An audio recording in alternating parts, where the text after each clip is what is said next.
This is Unrelenting Humans podcast. Yeah, I really do. I think you make a great point that for people who are at a point in life where they start thinking about legacy and what their life means, and that's part of the fun of this, right? Is how do you figure out those things? You started with the question of why, so that's some of what me and my tribe have been working on as well. Is how do you unfold that for yourself and figure out what you want your life to look like at the end if you were looking back, or maybe even now.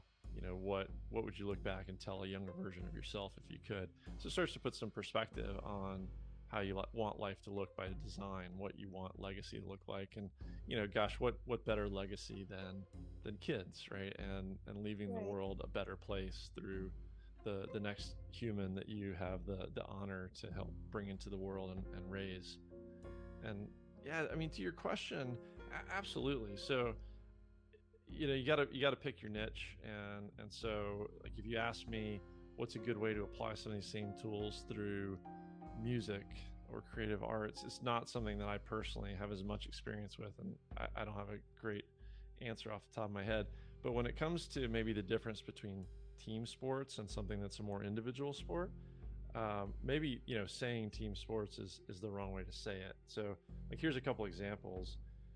Wrestling, I was talking to a gentleman about yesterday. His son wrestled, and wrestling, sort of like tennis and some other things that are individual competitions, you might be playing a singles tennis match, but you're part of a team. So your singular results collectively become part of the team results. And the same thing happens in wrestling, right? Or let's take Spartan race.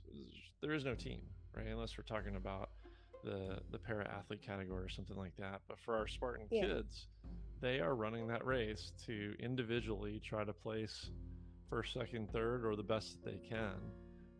However, there's still such an amazing community of those kids that push each other and set a great example for us as adults.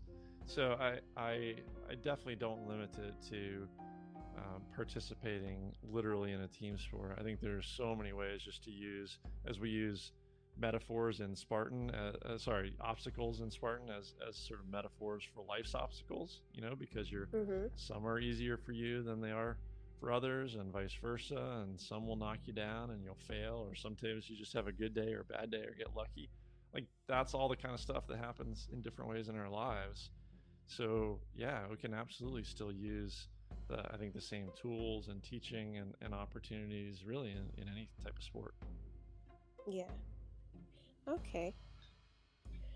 Definitely. No. No, yeah, I guess I did take that a little wrong, because I was thinking of just the like basketball and football.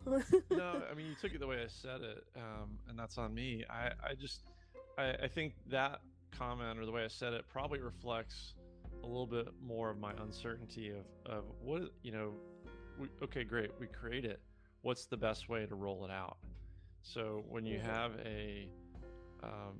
maybe it's better to call it a structured sport or organization. So, some way that has the framework in place to be able to bring it to the parents and their children that matter. It would be harder, for example, to reach with scale to the one parent who's taking their kid to the park to practice practice something, frisbee or something, right? just right. A way it's kind of a leverage model to get this in the right hands, in the right timely manners, to serve them. Yeah. All right. And you mentioned obstacles.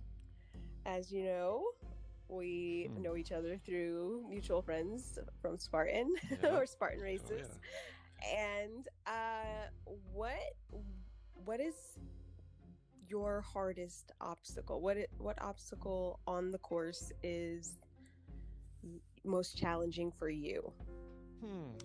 That's a great question. I think so. I'll buy myself a minute to think of an answer, but I mean, part of the way I love to think about it is that the answer 2 years ago would be different than the answer now, which is part of the fun of it. So we look, I guess we could make excuses, or we could find ways to get better and stronger.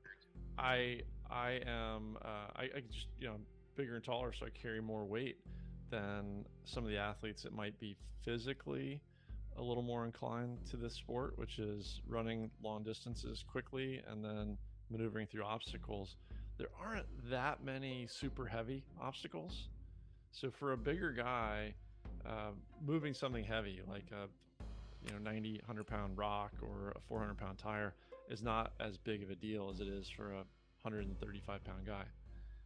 At the same time, that smaller, wiry guy who can probably run like the wind might naturally have a better strength to weight ratio for some of the hanging obstacles. And so, Mhm. yeah, a few years ago, I was really challenged by twister and the rings, anything that was a grip strength type of obstacle. And so, what do? Well, you fix it, right? You go do dead hangs and spend more time hanging and swinging from rings and monkey bars and attack the weakness, right? So now I actually really look forward to those obstacles, and my success rate is a lot higher. Um, what is hard? Oh, wow. One that I think is sort of interesting is the rope. I actually, I don't know if ever told you my rope story, but I'll, as quickly as I can. This is probably like a drive by of my whole Spartan life. So my very first Spartan race ever, it was sort of around Labor Day, Mhm. 2015, and a couple friends were over at the house, and they're like, "Hey, we did this obstacle course race thing called Spartan in this stadium in San Francisco, and it was awesome. And there's one coming up here in Southern California, in Vail Lake, Temecula, in a couple weeks. Why don't you do it with us?" And I'm like, "Yeah, great. I'm playing soccer 4 days a week. I could go run something." And so I went, and man, it absolutely crushed me. And I'm looking at these guys, and I'm like, "You said it was easy," and they're like, "Oh gosh, actually the stadium one was easy, but now we're in the mud and the dirt and the dust." So we sort of gutted through it, and the last, well, not counting the fire jump, the last obstacle was a rope. And I'd seen people Mhm. climb ropes before, but I'd never done it. Didn't know any technique, and definitely didn't have the upper body and grip strength to just climb up it. Oh, wow. But so I failed it. I failed it. And so I'm there doing burpees, and I'm the last one of our group. This is a sprint, and it took me like well over 2 hours.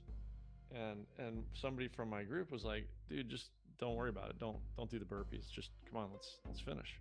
I'm like, "I started, and so I'm going to finish the 30 burpees, and I'm going to finish."